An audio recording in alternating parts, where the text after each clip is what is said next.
want to talk about the belief that ultimately united us, which is that sound money, aka gold and silver, should be part of a diversified investment portfolio.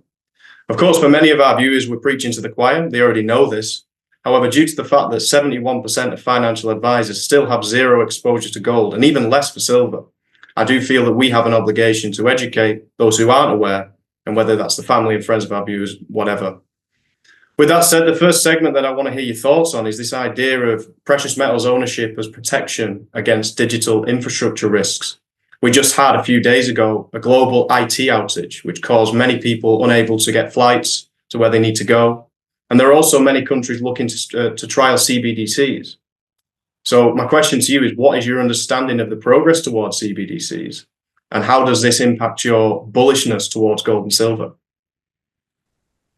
Well, there's 134 countries that are looking at CBDCs. So I think it's going to take place in a few of them, all of them. I think there will be a lot of more pushback than a lot of people think.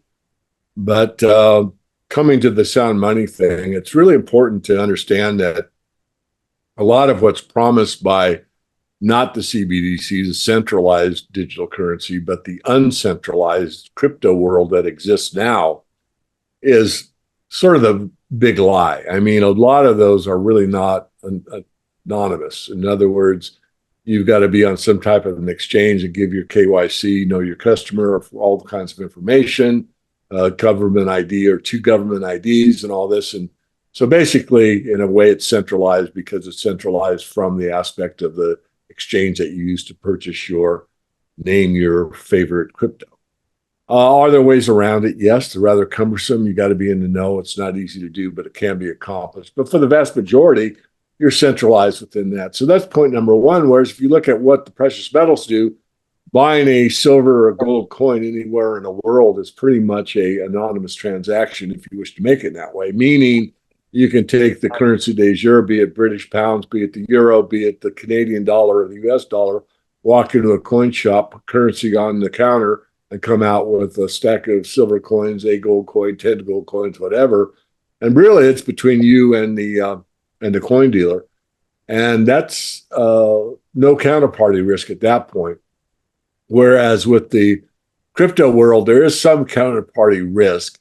I mean, it is peer-to-peer in most cases, but there's risk in what we just witnessed and you alluded to, the exchange going down, electronic problem, not being able to log on, missing one letter out of your key. I mean, there's a lot of things where you're holding a coin that's been money for thousands of years, and almost everybody worldwide understands that.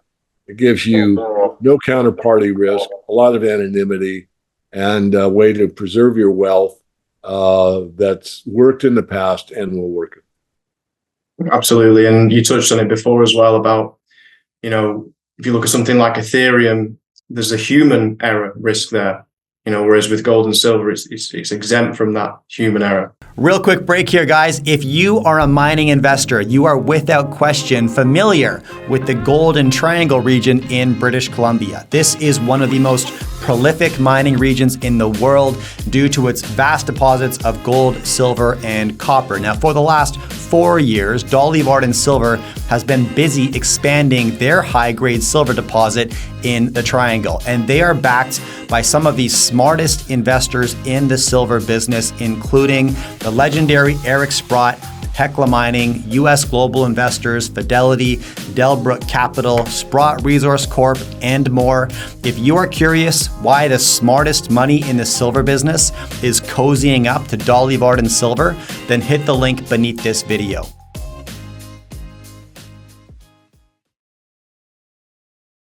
I did want to sort of get an update on if you know about where the development of CBDC is progressing, in certain countries.